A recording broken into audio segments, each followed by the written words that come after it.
이번에 9월 달에 이주로 이전을 하세요. 저희도 사실은 작년부터 뭐 이렇게 이전을 준비했는데 아직 이전을 못했는데 여기는 이번에 이전을 하세요. 어제 보니까 11분이 예배를 드렸어요. 어제 11분이 예배를 드렸는데 하나님께서 은혜를 주셔서 한 1억에서 1억 5천 정도를 드려서 이 옆으로 이사를 옵니다. 대부분 다 새신자예요. 근데 하나님께서 확률이 아니라 하나님의 은혜를 주시니까 가자. 그럼 온 교회들이 가겠습니다. 여러분 생각해 보세요. 저희가 지금 은혜교회도 10배는 크잖아요. 100명이 되는데 우리 어떻게 해야 되나 고민하고 있거든요. 근데 거기는 한 10명밖에 안 되는 그 인원이었어요. 근데 그때 가자고 얘기해서 온 거예요. 근데 그분들이랑 이렇게 대화를 나누는데 어떠한 걸 분명히 느끼게 되냐면 확률이 아니라는 거예요. 네. 그분들의 마음이 다 전체적으로 하나를 모아진 게 뭐냐면 이렇게 하면 안 됩니다. 저렇게 하면 안 됩니다. 이렇게 하면 문제가 있고 이게 아니라 확률이 아니라 믿음으로 가자. 오는 거예요. 근데 그러다 보니까 또 도움의 손길도 오게 되고 그 일들을 이제 경험하게 된 거죠. 그래서 제가 이렇게 예배를 인도하고 왔는데 예배를 인도하고 왔는데 얼마나 큰 은혜를 받았지만 저도 큰 은혜를 받았습니다. 또 지난 주간에 제가 이제 말씀 준비 기간을 갔는데 한 교회는 약 3만 명 정도 되는 교회예요. 3만 명 정도 되는 교회. 자, 거기에 새벽기도를 참석을 했고 한 교회는 가니까 3분이 새벽기도를 드리더라고요. 3분. 근데 똑같은 시간인 겁니다. 똑같은 시간에 똑같은 장소는 아니지만 똑같은 시간에 한 교회는 3만 명 정도의 교인들이 다니는 교회, 또 하나는 뭐 전교인이 몇 명인지 모르겠지만 새벽에 한 3명이 나와서 드리는 교회를 제가 다른 교회를 가서 새벽 기도를 드린 거죠. 근데 중요한 것은 뭐냐면 두 교회다 그 성령의 허락한 기름 부으심을 보게 되면서 제 마음 가운데 어떤 교회는 지금은 3만 명이라 하나님이 더 큰 은혜를 주실 거지만 또 지금 있는 그 교회는 3명밖에 안 되지만 하나님께서 그 교회를 어떻게 바꾸실까 엄청 기대되는 마음을 가지고 왔어요. 3명이 예배를 드리는데 저는요 소리에 이끌려서 간 거거든요. 새벽에 소리에 이끌려서 하는데 저는 한 300명 되는 줄 알았어요. 그 앞에 계시는 찬양이던데 얼마나 찬양을 크게 하시고 성도님들이 얼마나 찬양을 크게 하시고 저는 한 300명은 되는 줄 알았어요. 야, 저 작은 게 어떻게 사람이 많냐고 들어갔는데 딱 3명 있으시더라고요. 근데 그들의 뜨거움을 보는데 그때 말씀을 전하는 분께서 뭐라고 말씀하셨냐면 우리랑 비슷한 말씀을 전한 거죠.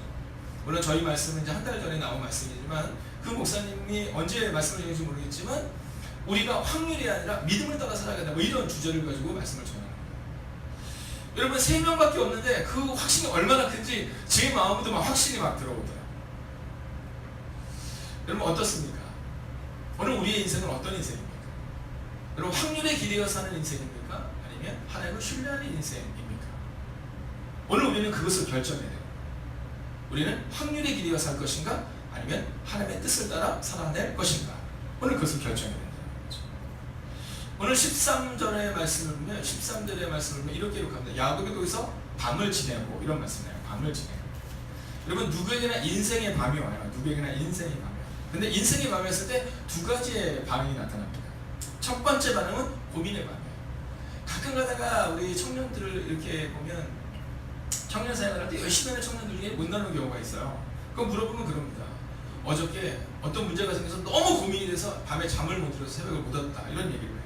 그럼 그때마다 제가 얘기해요. 고민의 밤을 지내지 말고 맡김의 밤을 좀 지내라. 왜냐면 두 번째 사람은 뭐냐면 고민이 있지만 그냥 하나님께 맡겨요. 그리고 일단 잠을 자요. 그리고 새벽에 나와 기도하죠. 여러분 누가 봐도 기도할 만한 상황이 아닌 거예요. 야, 저 사람도 기도하기 어렵겠는데? 저 사람 고민이 많겠는데? 그냥 자는 거예요. 그리고 그 다음날 아침이 됐을 때 새벽을 깨워서 하나님께 그 밤을 맡기는 밤이 있다는 거죠. 여러분 어떻습니까? 우리는 어떤 밤을 지내고 있습니까? 오늘 이 새벽에 나오신 여러분들은 아마 누구도 문제가 없다고 저는 확신하지 않습니다. 오늘 이 밤에 나온 여러분들도 누구나 다 문제가 있을 거예요. 사람들 착각해요. 어떤 착각을 하냐면 고민이 없으니까 기도하죠 이런 얘기하는 분들이 있어요. 목사님 제 상황이 돼보세요. 그럼 기도가 안 나옵니다. 맞는 맞을 수 있어요. 그러나 성경을 따라가 보면 우리의 고민의 밤을 지낸다고 해서 문제가 해결되는 것이 아니라 그 밤에 하나님을 만나야 돼요. 근데 오늘 야곱은요 확률을 만나는 밤이 돼요. 저는 오늘 여러분의 삶 가운데 오늘 이 말씀을 붙들고 오늘 돌아가실 때 과연 나는 확률에 기대어 살고 있나를 한번 점검할 수 있는 밤이 되기를 원해요. 오늘 우리가 읽지는 않았지만 32장 전반부를 보면 이제 야곱이 고백이 나와요. 그때 그 고백이 두 가지인데 첫 번째 고백은 뭐냐면 하나님께서 은혜를 베풀겠다고 약속하셨고 그리고 내게 은혜를 베푸셨다. 이러한 기도 제목입니다. 그래서 그가 이렇게 말해요. 내가 지팡이 하나만 가지고 요단을 건넜는데 요단을 건너는 지금은 두 때를 이루었다. 이런 고백입니다. 과거에 대한 고백이죠. 아주 멋진 고백입니다. 하나님이 나의 약속대로 지팡이 하나를 가지고 건넜는데 두 때를 늦게 하셨다. 멋진 고백이거든요. 그리고 두 번째 고백이 나옵니다. 뭐냐면 근데 하나님 지금 내 형 에서가 400명의 군사를 거느리고 나를 치러옵니다. 나를 구해주셔서 이렇게 고백해요. 자, 미래에 대한 기도의 제목을 가지고 나가는 거죠. 그리고 나서 오늘 13절이 기록되고 있는 겁니다. 자, 과거는 축복해 주셨는데 앞으로 미래는 불안정하다는 거죠. 누구와 같아요? 우리와 같습니다. 우리의 과거를 생각해보면 사실은 너무나도 큰 은혜를 우리가 경험하고 있잖아요. 근데 미래를 생각해보면 사실은 어떻게 가야 할지 완전하지 않다는 겁니다. 근데 그 밤에 오늘 야곱이 선택한 것이 무엇이냐는 거죠. 야곱이 분명히 말하거든요. 하나님이 내게 은혜를 주셨다. 그러면 내 미래도 은혜 가운데 맡겨야 되는데 오늘 야곱은 다시 과거로 돌아갑니다. 여러분 오늘 우리는 여기서 두 가지 레슨을 경험하게 됩니다. 첫째는 믿음의 사람에게도 문제는 다가온다라는 사실입니다. 자, 베델에서 하나님을 만났잖아요. 우리가 3주 전에 함께 보았던 것처럼 베델에서 하나님을 만났습니다. 하나님의 놀라운 축복을 경험했죠. 그리고 그가 드디어 때를 이루는 축복을 받았거든요. 근데 오늘 형 에서가 400명의 군사를 거느리고 자신을 맞으러 온다는 문제 앞에 서고 있다는 겁니다. 여러분 우리 인생이 그런 거예요. 우리 인생이 그런 겁니다. 얼마 전에 한 권사님을 뵀는데 권사님이 눈물을 흘리면서 고백하더라고요. 목사님 가도 끝이 없습니다. 가도 끝이 없습니다. 가도 끝이 없습니다. 여러분 겉으로 볼 때는 정말 믿음 있는 권사님이고 정말 문제가 없어 보이시거든요. 근데 그분이 뭐라고 말하냐면 가도 끝이 없다는 거예요. 그래서 제가 그분 손 붙잡고 말씀했어요. 권사님 맞아요. 가도 끝이 없는 인생. 오늘 이 야곱의 마지막 고백을 혹시 기억하십니까?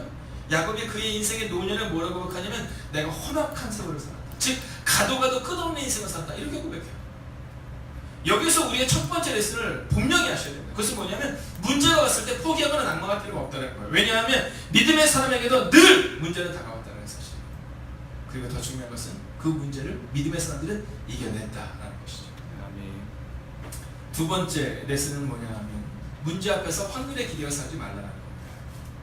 근데 우리에게는 탄성의 법칙이 있어요. 고무줄을 당기잖아요. 고무줄 당기면 고무줄을 쭉 당깁니다. 당기는데 당겼다가 이 손을 놓으면 고무줄이 다시금 돌아가요. 이게 탄성의 법칙입니다. 근데 참 우리의 인생이 그래요. 우리의 인생이 그래요. 참 좋아졌다 싶었는데 다시금 돌아가는 사람들이 있어요. 좋아졌다 싶었는데 다시금 과거의 그 연약함으로 과거의 죄로 돌아가는 모습을 보게 돼요. 오늘 성경을 보면 암염소가 200, 순염소가 20, 암양이 200, 순양이 20, 전나는 낙타 30가 그 새끼, 염소가 40, 황소가 10, 암나이가 20, 그 새끼 나이가 10 이라는 고백이 나와요. 엄청나게 많은 때를 말하고 있는 겁니다. 근데 여기서 끝나지 않잖아요. 16절 한번 읽어보시겠어요? 16절 보면 이렇게 기록합니다. 함께 했습니다. 시작. 그것을 각각 때로 나누어 종들의 손에 맡기고 그의 종에게 이르되 나보다 앞서 건너가서 각 때로 거리를 두게 하라 하고.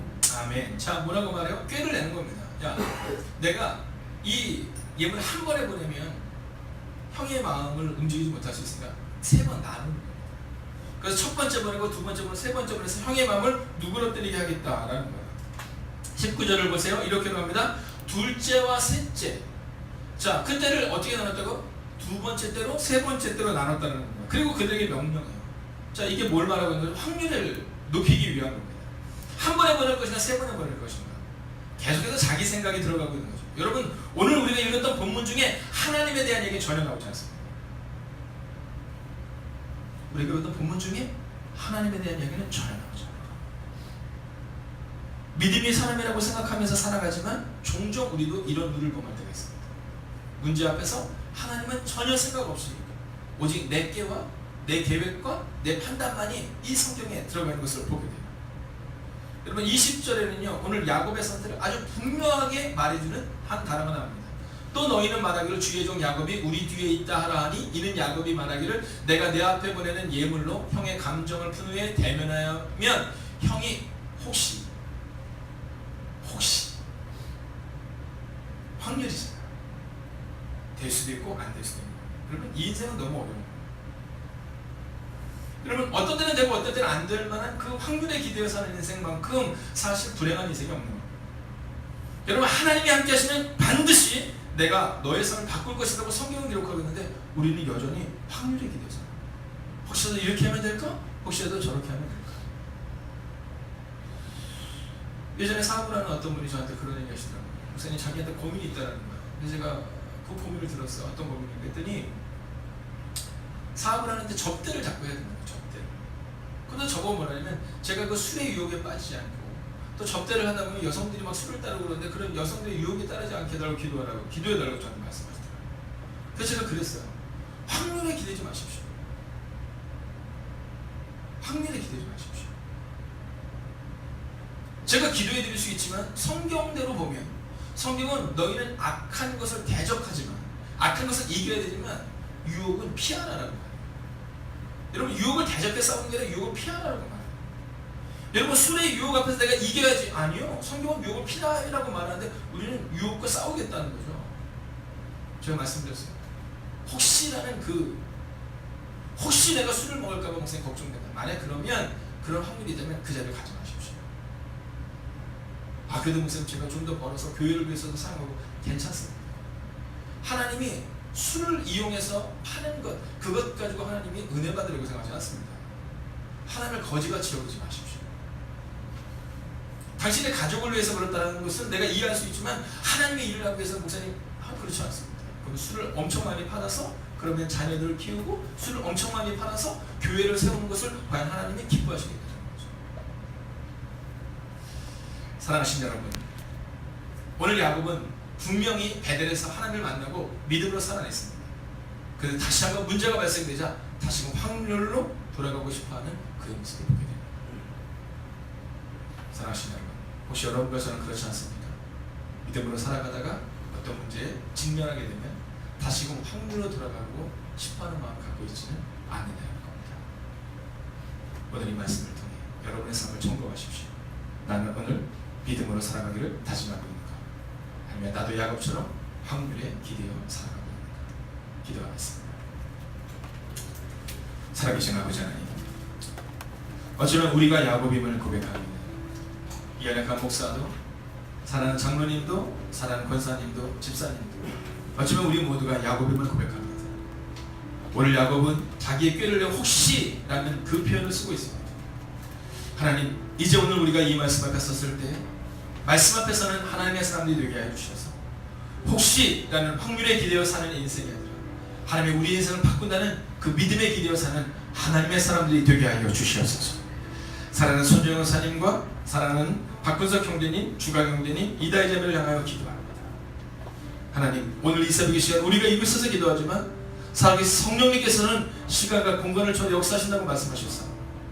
하나님, 그들을 지키시고 보호하시고, 특별히 사랑하는 손정영 권사님의 그 허리 가운데 있는, 척수 가운데 있는 그 모든 염증들이 떠나가는 은혜가 임할 수 있도록 하나님, 확률이 아니라 하나님의 그 손길 가운데 함께 하시고 임재하여 주셔서 하나님 치료의 강선으로 새롭게 하시는 은혜를 경험할 수 있는 하나님의 교회가 되게 하여 주시옵소서. 이번 한 주간도 우리가 믿음으로 살아갑니다. 하나님, 확률에 기대어 살아가야 될 것인가, 믿음에 기대어 살아가야 될 것인가 고민하는 순간이 분명히 다가올 것입니다. 하나님, 그때 확률에 기대지 않게 하시고 믿음에 기대는 하나님의 사람들이 되게 하여 주셔서 하나님, 확률로 살아가다가 망하는 인생 되지 않게 하시고, 혹은 확률로 살아가다가 우연히 성공하는 인생 되지 않게 하시고, 오늘 믿음으로 살아내어 하나님과 함께 하나님의 나라를 세우고 하나님의 가정을 세우는 일을 경험할 수 있는 하나님의 사람들이 되기를 성부와 성자와 성령의 이름으로 간절히 축원하옵나이다. 아멘. 아멘.